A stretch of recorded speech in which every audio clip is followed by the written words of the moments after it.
প্রতিমধ্যে গভীর রজনীতে তাদের দুইজনের দেখা হলো, সালাম বিনিময় হলো। ওমর তুমি কেমন আছো? ভালো আছি।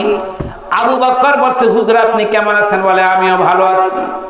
আবু বকর মাঝে মাঝে বলতো ওমর রে, আল্লাহ যদি রাষ্ট্রের চেয়ারে বুঝি আবু বকরের মতো লোককে না বসায়া যদি সাধারণ জনগণের তৃণমূল পর্যায়ের জনগণের মধ্যে দাঁড় করাইতো তাহলে ভালো হতো। ওমরকে যখন আবু বকর রাষ্ট্র উপহার দেবেন, ওমর কান্দে আর বলে মানুষ চেয়ার পাওয়ার জন্য কত লালায়িত, কত লোক, কত কত জীবনটা পর্যন্ত দিয়ে দিতেছে, কি ভাই এটা ঠিক কিনা?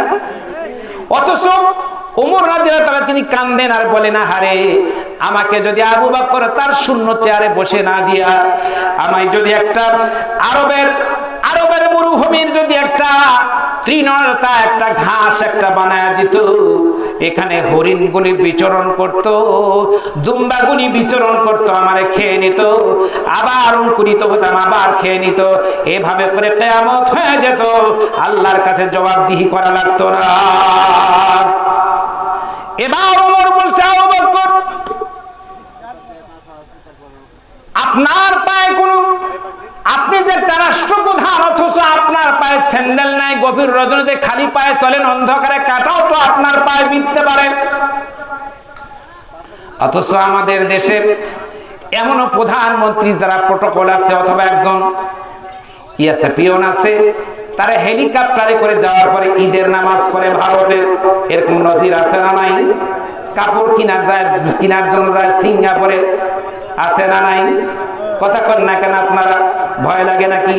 লা তাহজান ইন্নাল্লাহা মা'ানা, আমাদের কোনো গুলি নাই, বোমা নাই, অ্যাটম বোম নাই, ককটেল নাই, এলএমজি নাই, এলএলজি নাই, অগ্নেয় অস্ত্র নাই, আমাদের একজন তিনি আছেন সাথে, তিনি কে?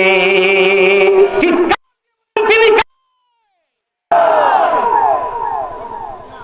ভাইরা আমার, ওমরের প্রশ্ন ছিল যে আপনার পায়ে কাঁটা তো বিঁধতে পারে, কিন্তু আপনি কেন আপনি পায়ে জুতা দিলেন না গভীর রজনীতে?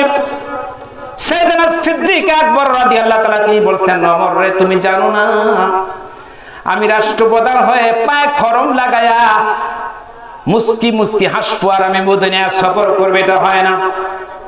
আরে ওমর গভীর রজনীতে আমি স্যান্ডেল ছাড়া পা খালি পায়ে আমি মদিনার দিকে গিয়েছি। মদিনার দিকে যাওয়ার পরে একজন আমার গরিব অসহায় একজন বিধবা মহিলা মদিনাতে আছে। আমি যেদিন খোঁজ পেলাম যে মহিলাটার কেউ নেই, ছেলে